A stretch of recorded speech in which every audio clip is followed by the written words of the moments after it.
You're listening to The Echoes with me, Emily Andrew, the self-development podcast that explores personal stories, powerful tools, and an insight into the wide world of mental, physical, and spiritual health. Get ready to get curious, be inspired, and connect in.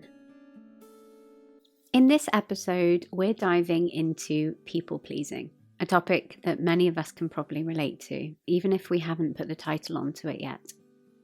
I've known Kate for over a decade now, and at one point we were even set to live together before life decided I was going to be going in another direction. I feel really lucky that we're still in each other's lives, and I love the honesty and integrity that Kate approaches everything she does with.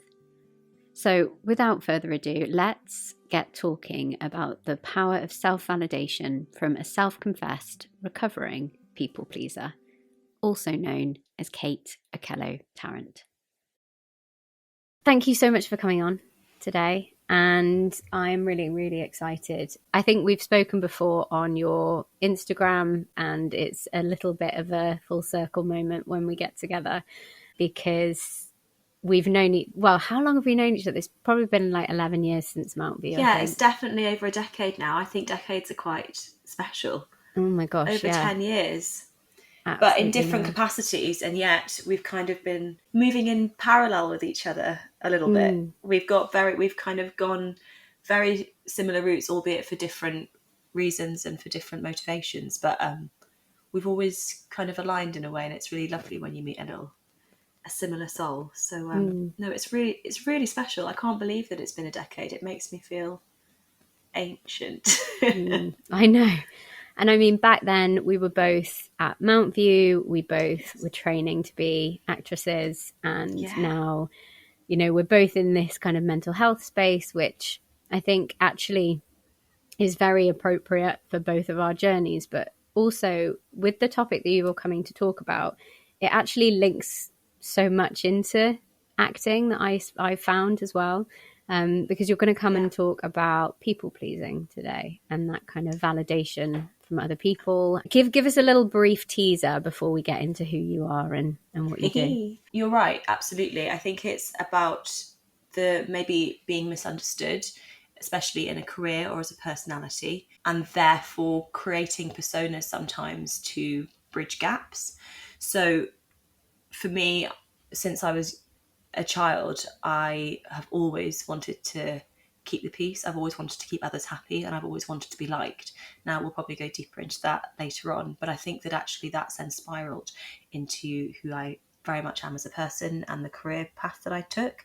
But because I chose that career path, as you said, to be a performer and to be an actor, a lot of people mistake that with a lot of confidence and a lot of self-validation and a lot of presence, which actually the opposite was true for me. So it's now going into adulthood and experiencing motherhood that's really made me challenge and unpick that and work out who actually is it that I'm trying to please, what am I actually trying to achieve, and why do I find it so incredibly hard being true to myself or standing by my own voice when actually deep down I know that that's right. So it's kind of unpicking that, and hopefully in doing so it may resonate with other people as well, because I can spot a people pleaser a mile off, because sometimes it takes one to know one, but it presents itself in so many different ways.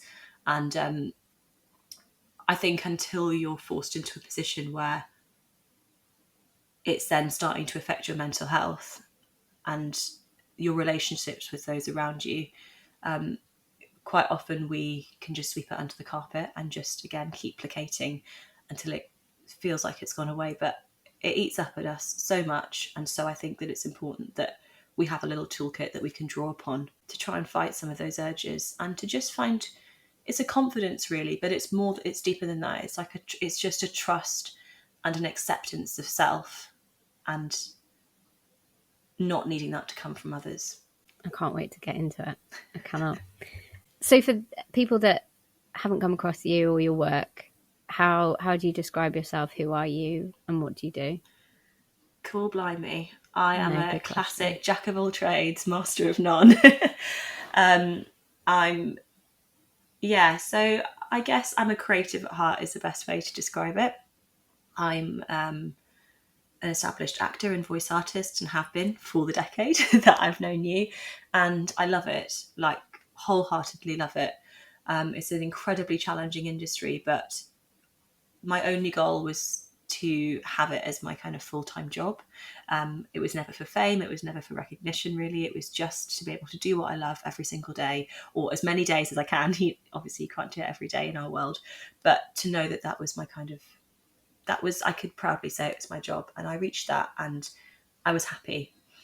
And then I fell pregnant with my first, and I'd planned that. I knew that there would be a slight pause on my industry when I had children, and actually having children was paramount. It trumps everything to me. So I always see acting as a career. A lot of people will say to you, oh, but what about your career? Like, you've built it up to this point. Like, what's going to happen when you have kids? You're going to have to step out of it. Like, what if it's not there when it's got back? And I always found that a very easy question to answer, because for me, motherhood trumped all. So actually, I felt the same way about it as someone would in a 9-to-5 office job that was very excited for maternity leave. I was taking a step back from a career, but if that meant that was the end of it, then motherhood trumped all. But very coincidentally, just as I was prepared for that pause, the entire world hit pause, because literally as I birthed my baby, that pandemic hit its peak. And so it was very, very peculiar, because it wasn't just me that had stopped, everything stopped. And I was just kind of left in this little bubble with a newborn, and really not knowing what was going to happen to this industry that I knew and loved so well. And now anyone that is a creative soul will know you need to have some sort of outlet. My Instagram page, for people that follow me on Mrs. OT, know that I kind of see it as a public journal. So that is another way that I use my, creativity, I suppose, or journaling. I suppose it's public journaling to portray that. But in COVID, that platform didn't exist, and I was just really aware, I was made aware of the lack of support for mums. And now what I don't believe it was just because of what was happening. I think it was emphasised by that, but I think that the services are so stretched. I was meeting mums, and I was experiencing it myself, that were going through incredibly tough times and were being put on waiting lists of like 9-10 months, a year plus. So the help that they needed there and then was just not readily available. So just being me and not being able to sit on my hands, I used the pause of my career to train as a breastfeeding specialist, and I also trained as what people call a doula. I call it a birth and postnatal, antenatal advocate, for personal reasons, just to support women when they were at their most vulnerable, and continued to do that for 2 years following, to a point where it then kind of equalised with my voice and acting work. But then again, you meet people and you hear their stories and you hear their own experiences, and I realised that this was so much more than just support required on maternity leave. It went well beyond and past that. And so I started to think about what I could do. Now, by this point, I'd kind of built up a little community. Mrs. OT had kind of begun. Mrs. OT at that point was a breastfeeding specialist and a doula. But I just saw these women, and I could hear, the conversations that were happening. And I thought, there's a platform here, and we can enhance this. And am I going to be the one to do it? In acting, we have a saying that if the work's not there, you've got to make it. And so I kind of copied and pasted that and said, if this support isn't there, then if I can, maybe I can make it. So Mrs. OT is now more of a community. I still do private client work for people in my local area, but it's expanded to events across the capital for mums, just for mums, with a focus on maternal mental health and wellbeing. That comes in a whole variety of formats. So it's not like these big, deep therapy sessions. Some of them might be, and some of them might align with that. But actually, therapy and therapeutic relief can come in millions of different formats. And so we have wonderful industry professionals coming in to give mums a night off, really. We don't have kids, not because we don't love kids, but because we so often get time to self. So it really is carved out just for the mum to take a step out and to really feel like their mental well-being's being nurtured in a room full of like-minded women, which range, by the way, across all generations of motherhood. So you have people that are new mums, but you also have people that are grandmothers. Like, motherhood doesn't just stop. And I was just so surprised at how the kind of generic support for mums, which is all applicable. I always hasten to say this, because I think that all the support that is there for mums before having a baby, while they're pregnant, and during maternity leave, I think there's absolutely a place for it. I don't think that that should ever be quashed. I will always champion that as much as I can, but it kind of almost stops, really, as soon as people go back to work, and they can no longer attend daytime events, they can no longer shift things. So I think this is more the kind of the continuation of that, and recognizing that we still need support no matter what stop on the mum train, I always say, we're at.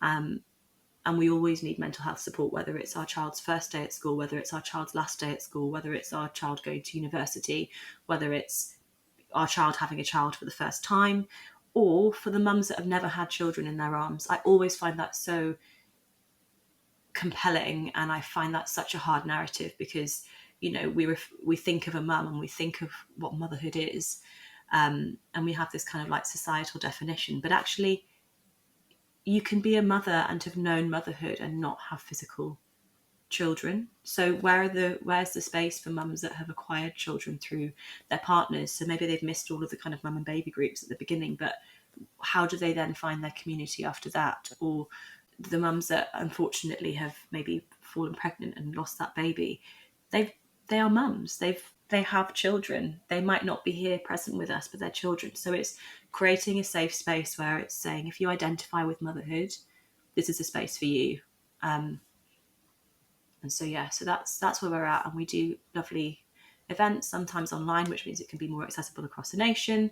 But the in-person events are in London, but with a view to kind of scale up and hopefully be accessible to an area near you. So that's where I'm at. But there's, you know, actors have always had a plethora of jobs, so I could also list a million other different things that we do to fill our time and day to day, but I would say that they are my babies on top of my other babies. Yeah, because I think that being able to expand that idea of what people think a mother is a really important one.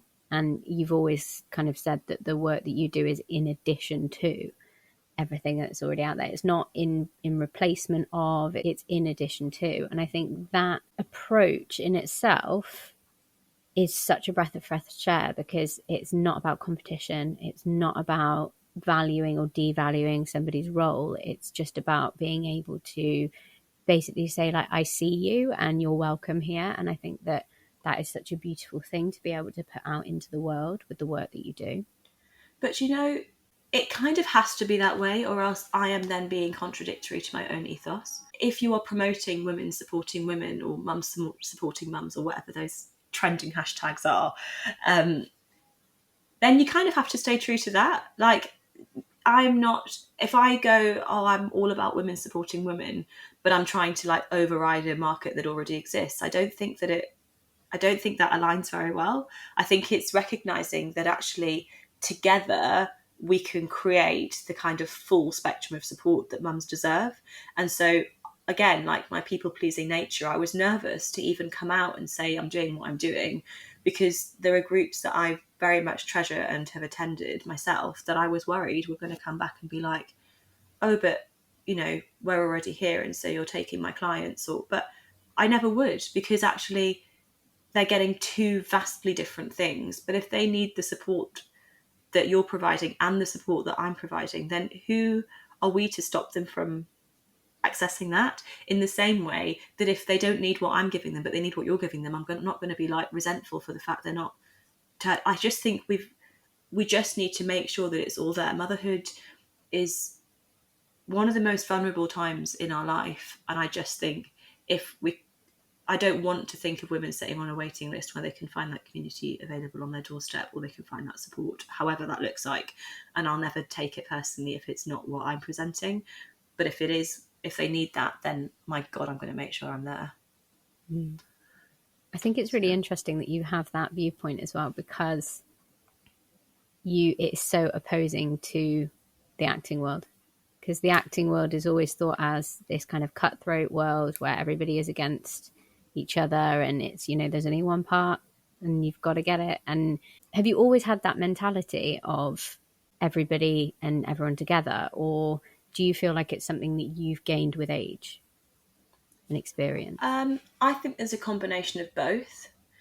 I always said that if I ever got an award, my speech would start with something like, I'm a mixed race girl, I've got an African dad, I've got a mum who's white but also blind, and I've got a gay brother. So when it comes to discrimination and bias, like, that just doesn't exist in my world. It never has, because I've been brought up in this hugely diverse and all-encompassing, all-accepting household.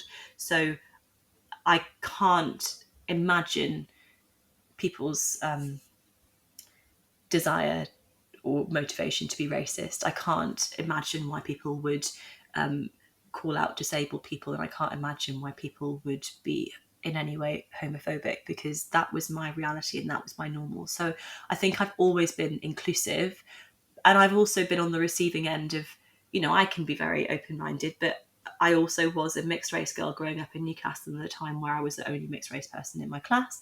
And so I know what it's like for someone to isolate you. So in terms of my own moral compass, yes, I will always be as inclusive as I possibly can, because I know what it's like to feel kind of sidelined. But I do think that there has been a kind of huge learning curve as well, because you're right, the acting world is so brutal and it's so cutthroat, but there's kind of, I guess there's little things that you grow up with in life, like something that's always been drilled into me from the women in my family is what's for you won't go by you. And I don't think I would have got through the performance world without having that being replayed to me over and over in my head. And it's still what I have to say to myself when things give me a knock.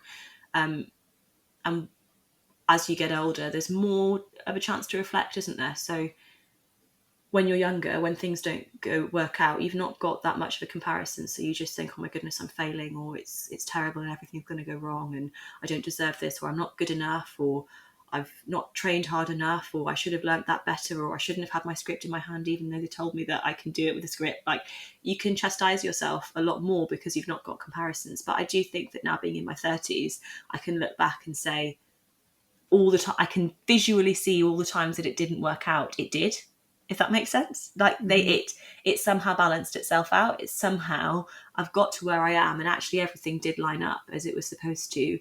Better opportunities came, or something happened that would have meant that the opportunity that I was devastated about missing would have been actually a really tricky thing to navigate. And so the more hindsight that I get, it helps me actually completely let go of things a lot faster than I would have maybe a decade ago, or when I first started out in the industry, because it was so competitive. And also they're not notorious for being very nurturing of one's mental health in the acting world. They can be really cutthroat. I've been in rehearsal rooms and shows that, quite frankly, I've been seconds away from leaving.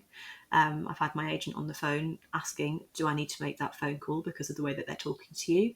I've had racial discrimination. I've been patronised beyond belief, which is weirdly one of my biggest triggers. I can't stand being patronised.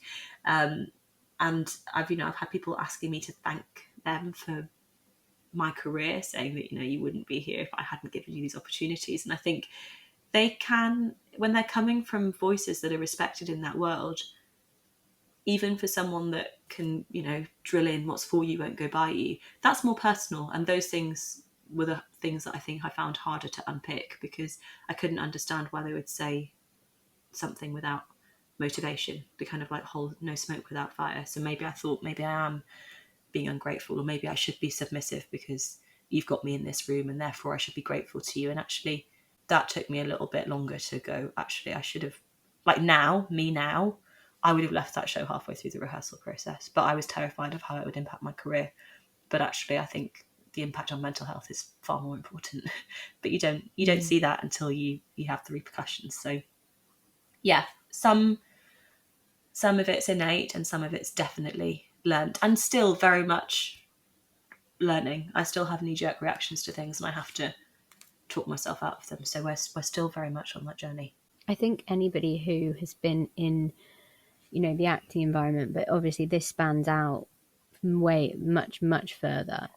There is an approval that's needed from, like, it's an external approval, whether that's physically standing on stage and having people clapping because you've done well, or if it's, somebody telling you, or just like, the nod. That is something that is quite universal. And I think there are certain types of people that are drawn into the industry because they need that validation, they need that approval. And you could probably look at most of the creative world and see a room full of people pleasers. And many people will say, well, that's the drive. That's why I'm as successful as I am, or that's why I have got to where I've got. What is your view of people pleasing in terms of, the good and the bad? Where is it surfaced in your life to make it something that you have decided to start to unpick and look into? Good question. So taking it right back in terms of how I think I developed my people-pleasing tendencies, definitely started in childhood, and it goes back to that kind of like not fitting in. When you stick out like a sore thumb from day one, you're already on a kind of subconscious mission to blend in. So I just used to read people, and it's still true now actually, is in that people that know me well find it very surprising that I have really bad social anxiety. I'm terrified for first meets. I'm terrified for walking into a room full of people that I don't know, because for me it's all about the first impression, and I'm always assuming of myself that I'm going to give a bad first impression, because I haven't known that person long enough to read them. Now, what I mean by that is when I was a child, I would actually seem very, very reserved for a while, albeit when you knew me, I was very, very hyper and very, very wild. I used to watch people and I used to study them, and I used to work out exactly what they liked and what made them tick and what made them laugh. Mainly, actually, as a child, I used to see what made them laugh. And then I would study that until the point that I felt like I knew it quite well. Again, this wasn't really conscious. It was just a habit that I kind of picked up. And so when I did finally speak, I knew relatively like 80% that they were going to be interested in what I had to say. But actually I was just mirroring themselves back to them. And people's egos are really drawn to that. Had you had an experience where anything had actually happened in terms of being rejected, or was it kind of almost because of the way that you looked being different? Like, was there an experience, or was it kind of more subtle than that?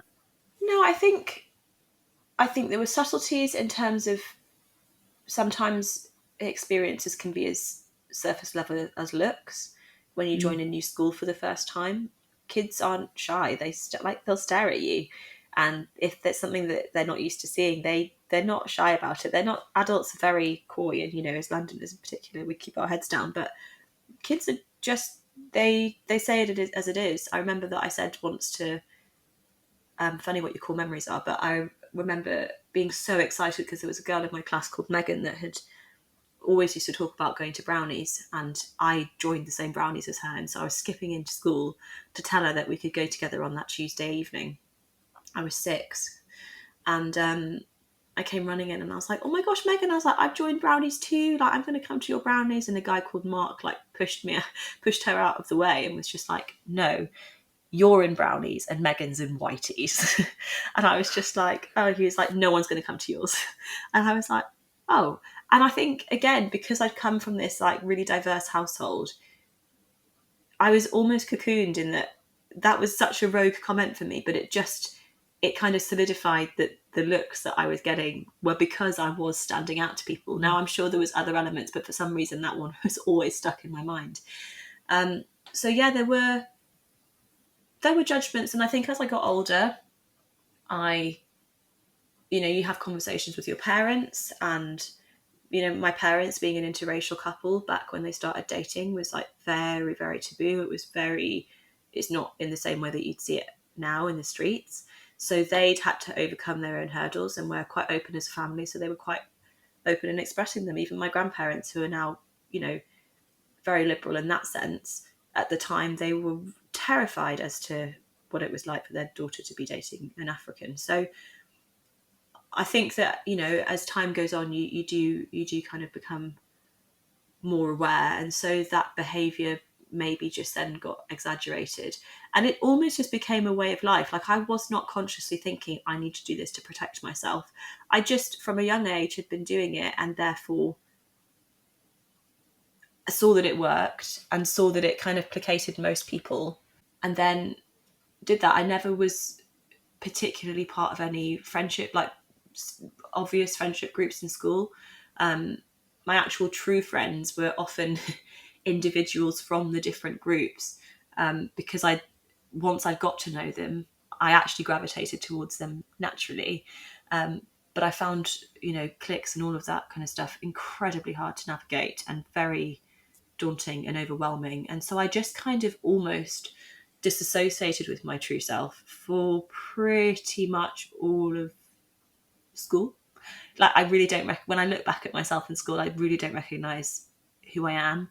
I was crazy, I was wild, but it was like I just kind of became this class joker. I don't even necessarily like that. I don't think I liked that person. But, going to an all-girls school, and girls can be really manipulative.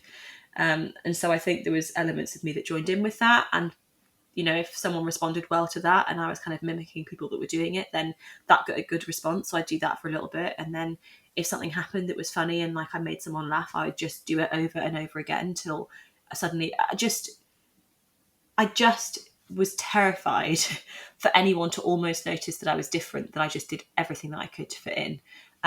But actually then made myself more different than ever. And that's, I think, what I then had to unpick, because then you go away to drama school and you kind of have an opportunity to present yourself as your true self again. But then that was even more egotistical, that environment, and it was even more close-knit, and it was even more exposing. And so again, I maybe had some more people that I trusted, but again, I was going, I've got another opportunity here. So these people don't know me from school. I don't like that school person, but who would I like to be?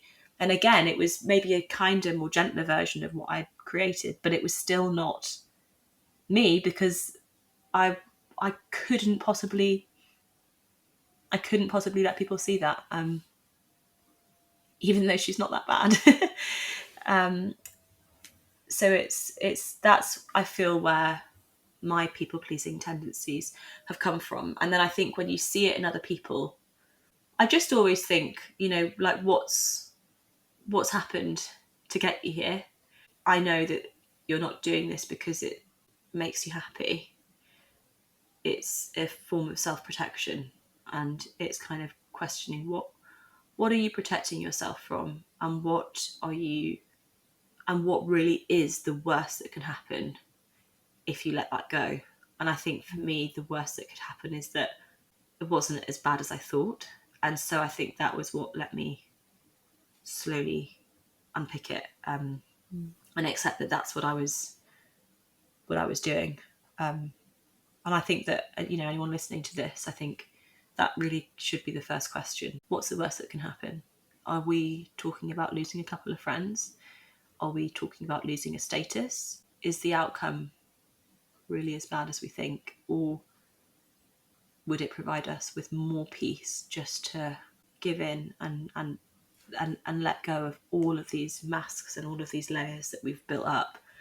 It doesn't have to be an overnight thing. It's really, really hard. It's really hard to do. This is not like okay, tomorrow I'm going to be myself, but just slowly, even doing like little challenges of, let me stand my ground on this and live in the uncomfortable for a little.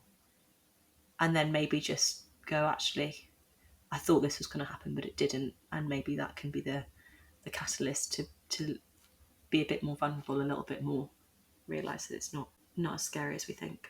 I think it's so interesting as well. And the fact that you can tell that you've done some work on this, because obviously you've taken it right back to childhood. And I think there's in matrix or imprinting and in EFT, but the terminology is more in matrix. When something, and why this podcast is what it's called, the echoes, when something happens to us where we create a belief or a decision, or whether we've had like an experience, there is a part of us that is frozen in time. So it's like that 6-year-old you was frozen at that time. And what then happens is they call it kind of a belief stream or an echo stream. Yeah.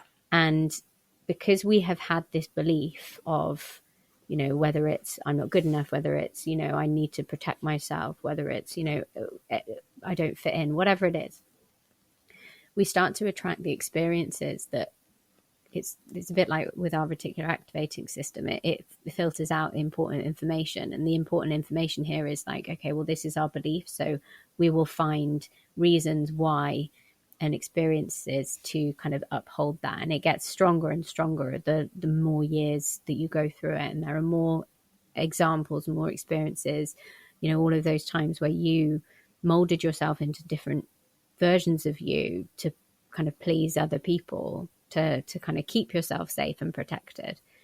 And it is really difficult when you get to a point and it's like, hang on, this actually isn't really serving me, and actually maybe it's making me miserable, maybe I'm exhausted by trying to keep everybody else happy and I'm sacrificing my own peace for that. But being able to do that kind of work of that belief stream, those echo streams, and being like, these were the moments, these are the moments that are important, these are the moments that stand out, and being able to work through them, then it's such a powerful piece. But it's so much, it's so hard, and I think anyone that has experienced needing that approval and that validation from other people, or living in a way that perhaps isn't who that they truly are, because perhaps they don't even really know who they truly are, it's such an empowering result. But the work is so difficult because there's so much to unpack. The work is exhausting, actually. Like, it's exhausting. And you're right. So the work that I did was CBT, and it was exactly what you said. It's all about those core beliefs. And somebody was basically, you know, listening to what I was saying and then saying back to me, so you fully believe this, you fully decided that this is a rule in your life, but to the point where you assume that actually must be a rule for everybody, and it's not. It's something that is so ingrained in you that you would assume that the kind of rest of the world's living like this. And it was my realization that it was something that I inflicted on myself that was a big wake-up call, because I was like, oh my gosh, I'm living by a rule book that I'm dictating to myself, which means the only way I can change this is by giving myself permission to. Nobody else is going to do that for me. I've created this rule book, and it was firm. It was a really hardcore rule book. And I think that I'm quite privy to guilt, and I have a lot of empathy for people, and I think that I also let that guide my decisions. So not only standing out, there was things that were going on at home when I was growing up, which I just, you know, it's so funny that people say to you, like, and I get this all the time and have all of my life, and maybe you resonate, but I've always been told that I'm so mature for my age, and I'm so grown up for my age, and well, maybe not so much now, maybe it's equalized itself now, but when I was when I was a kid, I was always told, you know, and actually it was because in some kids' lives they have to deal with situations that children shouldn't have to deal with, and therefore they're forced to grow up. But there's an awareness when you're a kid, not that you've grown up quicker than you should, but that other people around you aren't necessarily going through that. And so I became quite adept at like hiding things. So another layer to this onion of mine was that I didn't want people necessarily to know what was going on in my private life, and so I kept everything very, very surface level. And I think that also created some like hard and fast rules. But then when people ever opened up to me about shared experiences or things that I was like, oh my goodness, you've been through that too, I almost gave them like a free pass to my empathy, I suppose. I think that people then start taking advantage of your compassion. And I think that I then ended up becoming an overly compassionate person. And I don't think there's no shame in being a compassionate person, but I think that people are find it easier to take advantage of me and my time, because having secretly or just quietly gone through my own hardships in life, I think that if anyone ever says they need help, then I will provide it, and it often can get abused. So you then have the layers of standing out, and then you have the layers of going through stuff in private and maybe then becoming not just a people pleaser, but like just that shoulder that you don't want anyone to not have a shoulder, therefore you become that shoulder. And so that's like another layer of people pleasing. So if you're, that's just from another perspective of people pleasing. And so then you kind of, all of these things actually feed in to the other.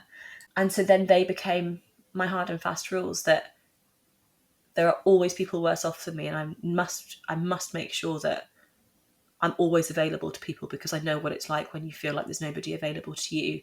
I must, like, if I've upset somebody, then I must be the person that's in the wrong. I find it weird to say this, but we would mend things in quite an interesting way in my family, in that these big things would happen, and then it was like, I suppose generationally, the generations above us are very much the kind of sweeping it under the carpet generation that I refer to them as, and they're very stoic and they're very like, we move on. And I think that was maybe quite prevalent in my household, in that these big emotional things would happen and they wouldn't necessarily be processed. They just suddenly 10 minutes later everybody was back to normal, and that was very normal for me. And I think, again, a hard and fast rule was like, I must always be open, like I must always be the first one to amend things, because I know when things don't get amended how it affects me. And so all of these rules are coming from good places, I suppose. Like, they're coming from like not wanting people to feel the way that you do, but you can't actually maintain that forever. You can't always make everybody happy, and actually you then get people taking advantage of you. And I think that, again, that was another trigger point where I just thought, I'm being contacted round the clock here, but I can't remember the last time that this person even asked if I was okay. So I think, unpicking the rules is exhausting. But the hardest part I found about it was, it often involves a lot of boundaries with people that are in your life that you care about a lot. And you can control what you do, and you can control the boundaries that you set and what you're okay with, but you cannot control how they're going to respond. And I think that can be the exhausting bit, because you may actually have to, like I said before, be prepared to maybe lose a couple of friendships, to have momentary pauses in relationships with, in some cases, family members, in some cases, colleagues, in some cases, partners, as you kind of reestablish this. It's not even a new version of yourself. It's you. It's your core self, and you're bringing that to the surface. And people may never have known that. Like, I don't think anybody knew the true me until a couple of years ago. And there were some people that had seen through all of the stuff over the years that are still very prevalent in my life, and didn't even flinch when I started to be a bit more myself. But there were some people that really, it was like I just presented them with an alien, and they were not cool with it, because they needed me to be a certain person, and I couldn't be that person anymore.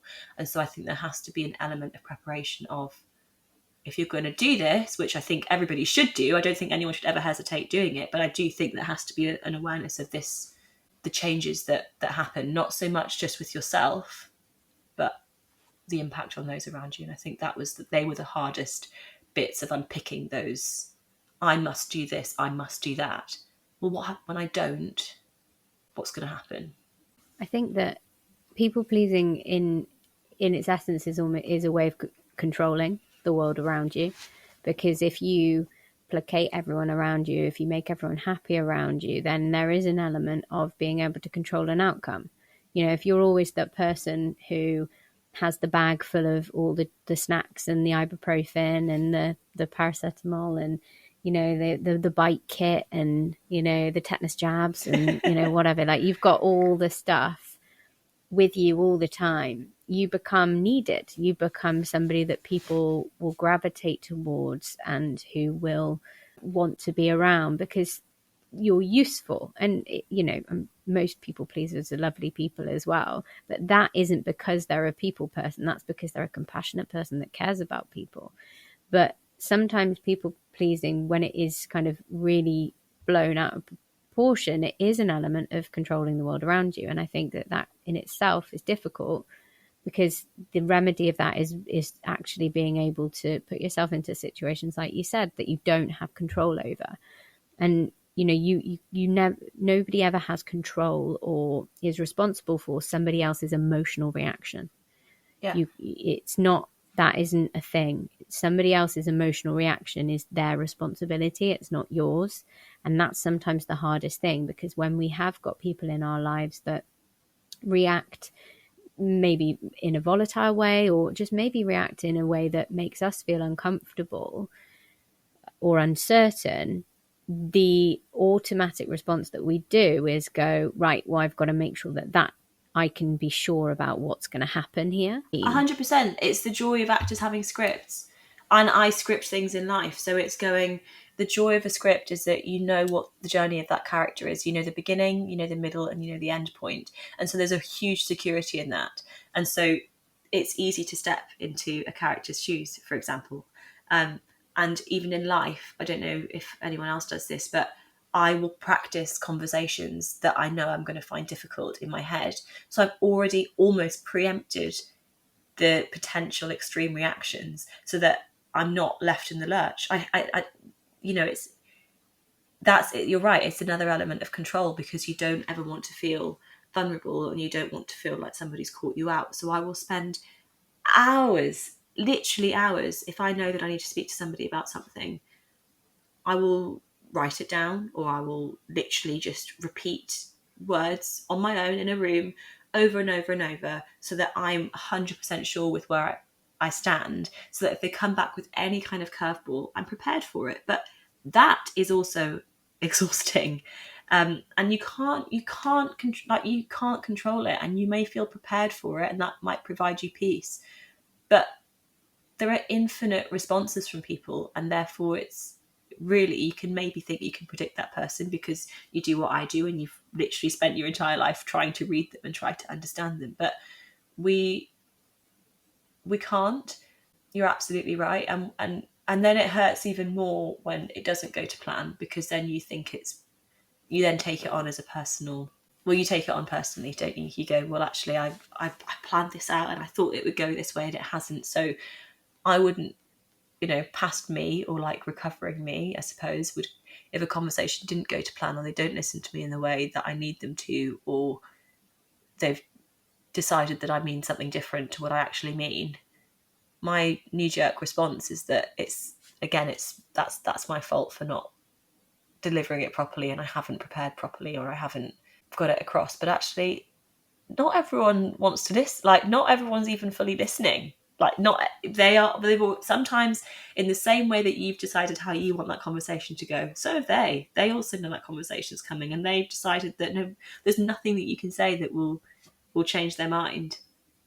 So that self-blame that you then do for days later, it's completely waste. Like, it's a complete waste of energy, because they decided, they'd already made their mind up, and they were going to be like that anyway, and it's a complete them problem, and you couldn't have done any more.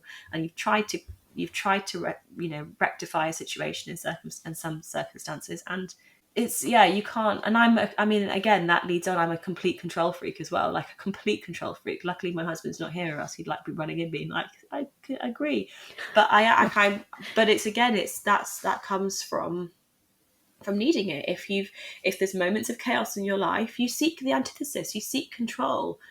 If there's moments of uncertainty, you seek certainty. If there's moments of feeling trapped, you seek escape. People always ask why I'm on holiday so much. It's not as complex as it sounds. I thrive from escape. I can feel trapped, I can feel overwhelmed, and so I seek the antithesis of that. And so I think that we're all guilty of that to some level, from whatever that kind of starting point is. But there's healthy versions of it and there's unhealthy versions, and I think we need to start getting better at recognizing that. I enjoy the escape, I enjoy the switch off, and I know that works well for me in actually preserving my mental health. But I also know that on the flip side, I need to relinquish control sometimes, because it stops me from having the smaller breaks within my life. So it's all very well having a holiday every couple of months and escaping completely, but sometimes I do need to let other people look after my children, for example, because I need to have smaller breaks in everyday life in order to recharge, or else I hit burnout really, really quickly. And I can't just be like, I'm going to just let myself be burnt out until a holiday in 2 weeks' time, because I will break. So it's recognizing when, the opposite is helpful and when it's not.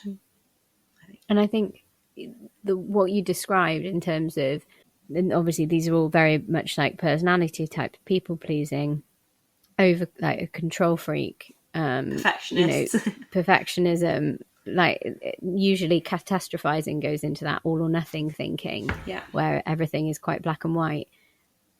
And the level of anxiety that all of that can bring to life is so overwhelming. So, what started out as just trying to, and I'm talking in general here, I'm not talking about you, but like what started out as needing to the validation of others, or needing to fit in, or trying to protect oneself, snowballs into life itself being the overwhelming thing that is hard to be part of. And a lot of people, their escape looks like drugs or alcohol or eating. We are trying to escape our own lives that we've built by trying to build our world around other people's happiness and not actually valuing our own. And I think that the work in you being able to recognize whatever elements of that were there for you, and looking at it and unpacking it, and also doing the things that work and serve your mental health, that is a really good example for other people that may be in that just overwhelming stage where it's like, what is this? And I think something that will come up actually, and I want to ask you about this, is boundaries is a hard word for a lot of people. And how does that work? Like, how for you how did you have to learn to set boundaries again to protect and preserve yourself? I started with something that was really easy so that I could implement it relatively quickly, but knowing it wouldn't have too much of a, well, actually it did have a bit of an impact, but I'm notorious for saying yes to everything. And so I gave myself a challenge to say no that week. I knew that something would come up that actually deep down I didn't want to do or didn't have the capacity to do. And I said, I'm going to actually say no. And I started as basic as that. The first time I did it, it was like a blip in the day. Like it didn't even, probably cross that person's mind again. But for me, it was monumental because it was the first time that I said no to something that I probably could have done. I probably could have pushed myself a little bit further for. I probably could have juggled my calendar or my diary to make something work. But actually it was tricky and I said no for the first time. So I think boundaries don't have to, I think you have to slowly work yourself up, particularly if you're as deep rooted as I was. It wasn't something that I couldn't flip this overnight, or else it would have upset. So I think it's about just slowly doing little things and steps in that right direction. So my no that week felt easy, but then the next time I said no, it was met with a why, and I wasn't expecting the why. So some people are okay with no's and some people aren't. And so when it comes to the why, that's when you really have to stand your ground, because that was most likely the time that I'd be like, oh, actually, hang on, let me double check. And I'd have gone, okay, maybe I can make it work, but give me a minute to work it out. And it was the uncomfortableness of having to say, do you know what? I've got so much on this week. Like I'm barely getting to bed at night. I'm working super, super late. And so whilst I will be at home during that time, and I probably could nip out in the car, I think that I'll be doing myself a disservice. And I think, again, like some people that are very, like for me, if someone said that to me now that I've done the work that I've done, I really respect people for saying that. But if you've always said yes to this person forever and ever, amen, people can be a bit standoffish. And I think I had to learn that that's a them problem. Like if someone's openly saying that they're struggling and that they're at their full capacity, and you're disappointed that they're not going above their capacity for you, that's a them problem. It took me ages to say that. Like I would say it's recent. I was feeling awful. I felt guilty. I saw on their social media, terrible, that they hadn't been able to go and do the thing that they wanted to do. And I knew that if I'd stepped up, I could have facilitated that. But also I crashed out that evening. I was absolutely exhausted. I went to bed like 3 hours earlier than usual. And I then had a baby, like, a child that woke up through the night. And I knew that that was the right decision for me in that moment. And so I think it's about going, the world won't end. That person is still in my life. And actually, sometimes the people that ask a lot of you all the time, when they do hear that no, and you don't have to deliver something unkindly either. I think that people think a boundary has to be like this revelation of, over the past 7 years, you have asked me so many different things, and I'm going to stand my ground and make you feel crap for all of the times that you've done that. Like, it's not. It's just about going, let's not even think about that. But I'm just being true to where I'm at right now, and I'm going to be true to where I'm at going forward. And so you don't have to call people out and sit people down and say, you've used and abused me, because actually I've allowed myself to be used and abused. So but right now I'm putting a stop to that. That's the journey that I'm on. And sometimes you can even say that to people. You can, like, people are more receptive to honesty and openness of, I'm actually really struggling, and I'm saying yes to way more people than I should.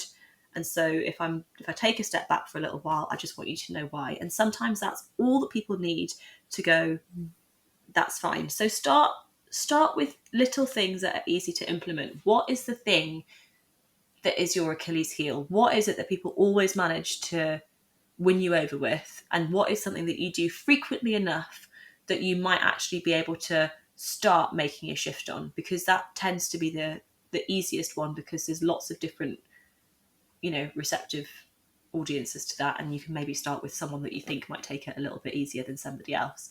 And just keep doing it, and then start working into the bigger things. And that will, again, look different for everybody, but for mine, it was about doing things to like a ridiculously high standard. And I still find that really hard, because I notice if things aren't 100%. But actually, when you see that the world doesn't crumble when it's not 100%, it's okay. So I think just boundaries they're really talked about at the moment. And I think that they're maybe glorified into something that they're not. It's just, I think a boundary is simply you being true to where your capacity is at and where your headspace is at, and honestly conveying that with the recipient. And that's it.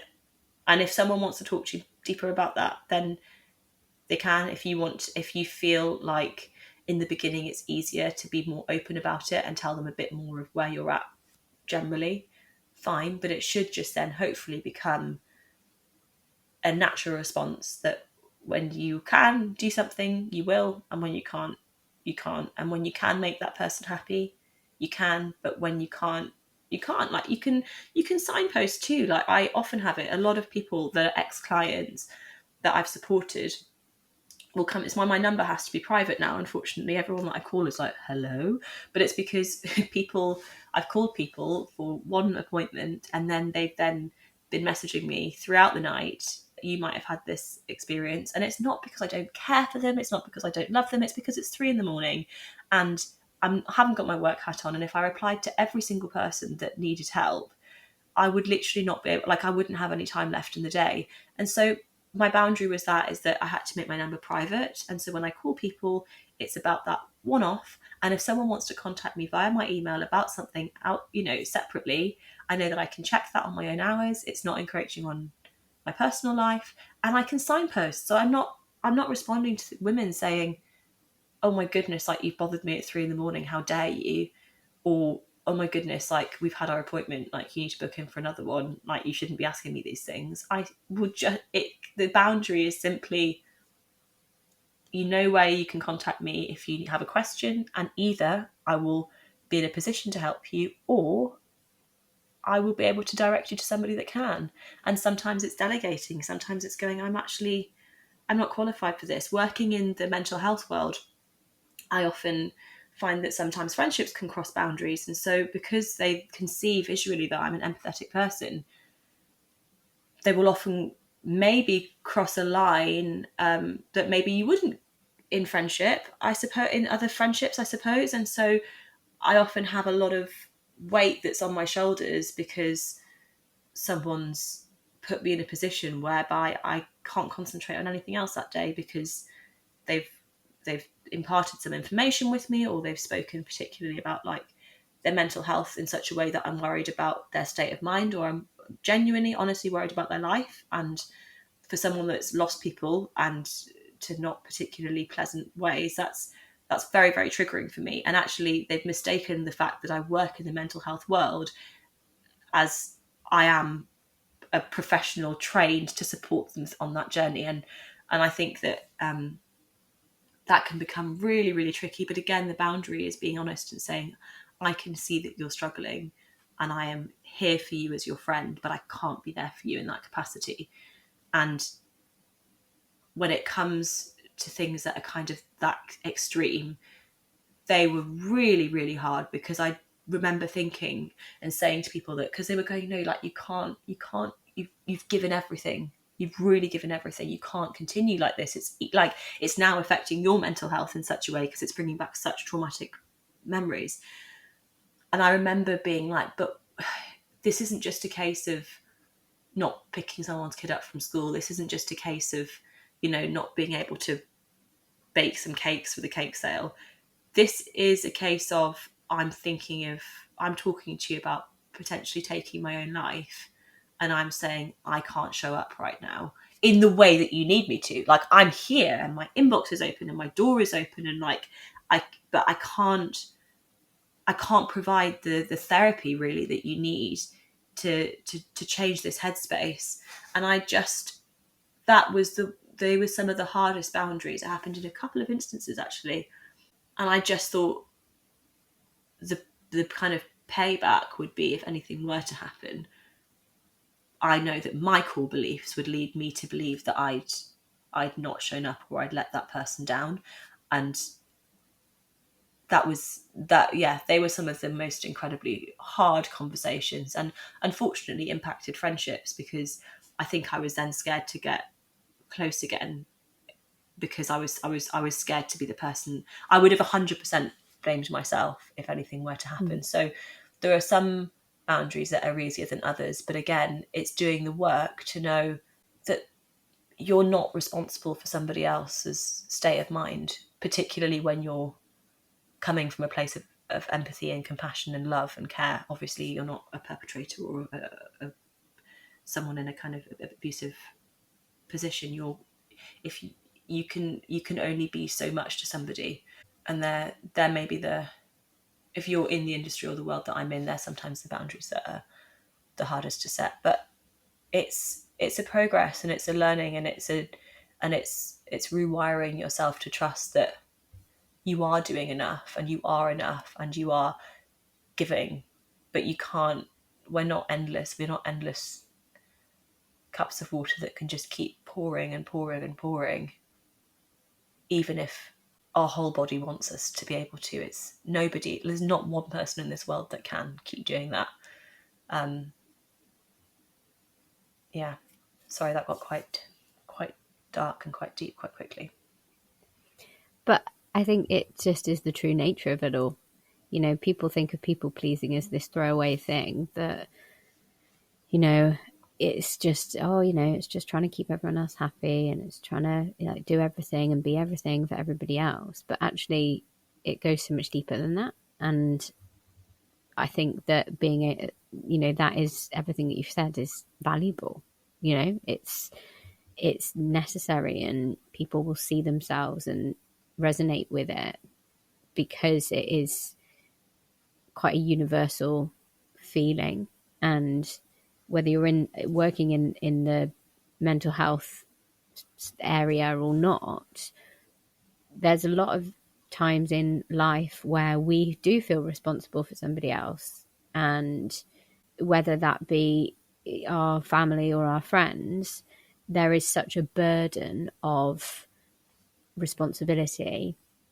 And being able to acknowledge that it's possible to love and care for that person, as well as not being responsible for their mental state or their actions, those two things are true at the same time. Yeah. And being able to give yourself permission to acknowledge that, and kind of free yourself from the guilt that can kind of come with it, is an important piece, because otherwise we're just constantly giving up our own life battery and mental health battery to save everybody else, and that's when you get burnt out.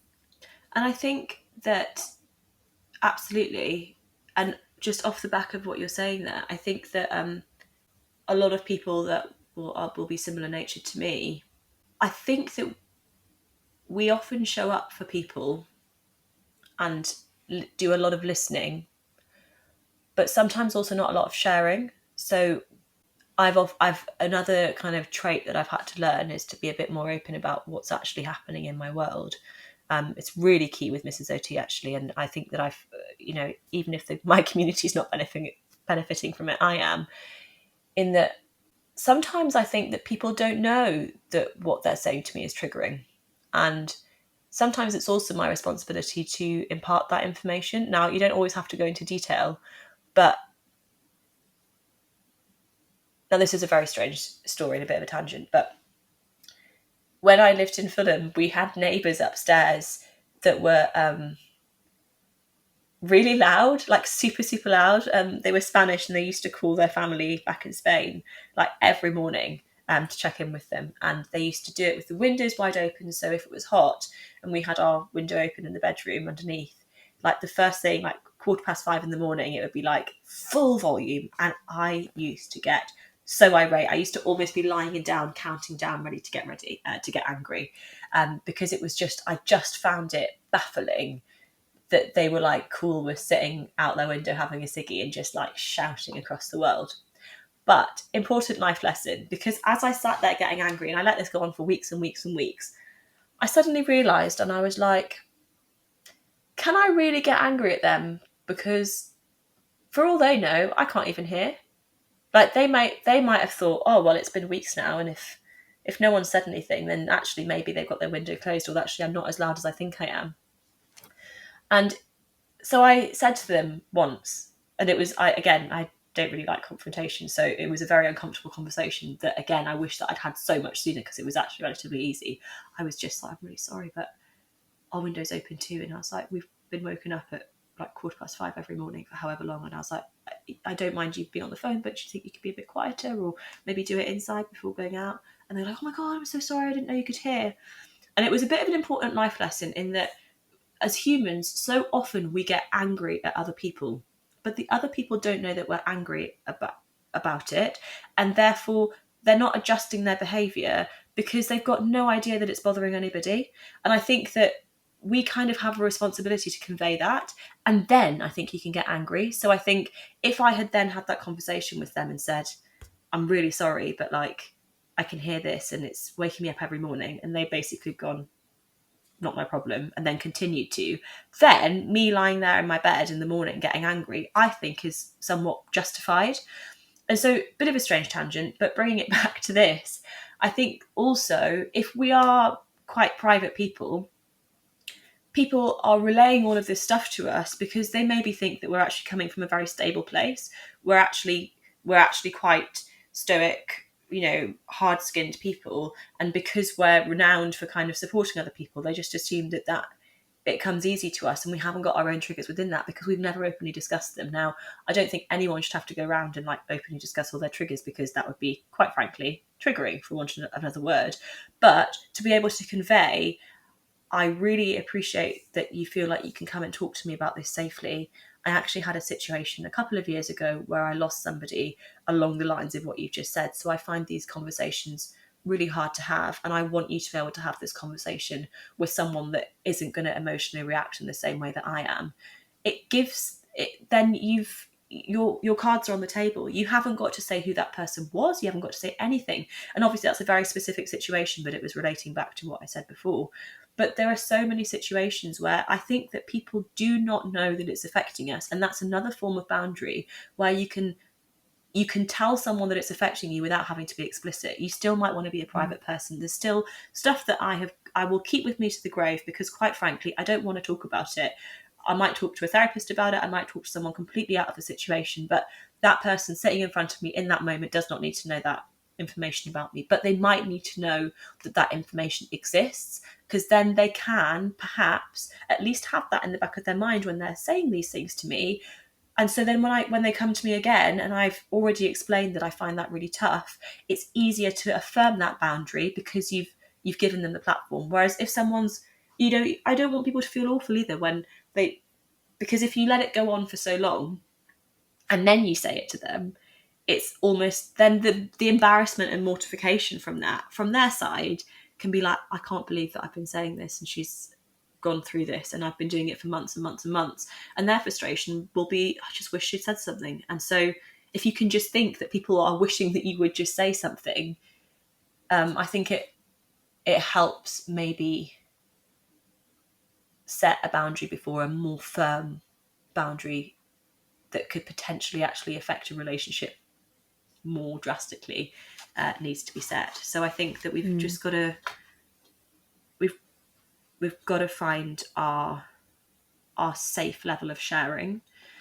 to protect ourselves going forward, and also for other people just to be kept in the loop. Like, they might not respond how you want them to, but then I think you've got leverage to say, actually, I've really already told you this, and so now I'm going to have to restrict it. But if they don't know, then sometimes they haven't got any idea that what they are saying is impacting you in that way. And so that's a bit of a tool for the old toolkit. It's the art of being able to, there's two things, reaffirm boundaries, because a lot of people will set a boundary and then be like, well, but why is nobody respecting it? It's like, well, it's because it's a new thing. They're not used to respecting your boundary because it's new to them. They've got to learn just as you've got to learn, but also being able to set a boundary without having to over explain yourself and over apologize for the act of it. And it's, I think they're just really key things that you've just highlighted there. So what I like to do at the end of the podcast, when I can, is just ask everybody that comes on if you could leave a message in the echoes, any message at all. It can be related to this or not, something that might be on your heart or something that is related to what you're talking about today. What would it be? The good thing about this podcast being new is that I never actually tell my guests something to say like that I'm going to do this, because I think sometimes having an authentic response is the best response, because then we aren't tempted to overthink the perfect thing to say. Yeah, that would be me. I think it would be a reflection, really, to ask yourself, when was it the last time your gut instinct was wrong? When was it the last time that when your whole body was telling you that something was a certain way, that it got it wrong? When was it that you decided that your trust and validation needed to come from something other than the vessel that is literally got you to this place today? I think that we've all got the answers in ourselves. And I think that sometimes to look forward, we have to look back, and we have to just see all of those things that we thought that weren't going to work out that did, and take that forward with us. But when we're having moments of, is this the right thing to say, or is this going to make that person happy, or whatever it is, I just think if we look at all of the times that our body was screaming at us sometimes to listen, how often was it really that we shouldn't have? And most of the time, it's pretty bang on. So it's about not pleasing yourself, but trusting yourself.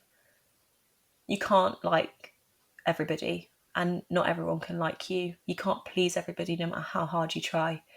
So just trust in what your body's telling you, and stay true to those thoughts, no matter what the response. It's a them thing, not a you thing. I love it. Thank you so much for coming on today, and I'm going to put all of your stuff in the show notes, so if people are really interested to get to know you better, there is so much more to Kate than an hour can put into play. There is honestly so much we could have talked about, and the stuff that you share and who you are as a person is just something that I think everybody needs in their life. So go and follow Kate on Instagram, and if you can, just get involved in those wonderful community events as well, because again, I think we need more community. We need more people supporting people and people loving people. Oh yeah. Even, that's definitely what we need more of in the world. So thank you so much again. No, thank you so much. We are living in such a disconnected world, aren't we? But everybody is welcome. So please do come and say hello. I've just said don't slip into my inbox at 3 a.m, but do slip into my inbox at 3 a.m. if it's to say hello. So thank you for hosting this, Emily, and also for all of the wonderful things that you're doing as well, and all of the fantastic echoes that you're spreading out across the world. We love it. We're here for it. More please. Keep it going. I hope that you enjoyed this episode. I think that there were so many takeaways, and I'm really honoured that Kate came on and shared some of her wisdom. As always, please don't forget to like this podcast, subscribe, share it with somebody that you think might benefit from this conversation. And I can be found on Instagram at WeAreMindBody. So if you've got any thoughts or anything you want to share, then head over, give me a follow, and send me a message. I can't wait to see you again on the Echoes, and I hope wherever you are that you're having a wonderful day.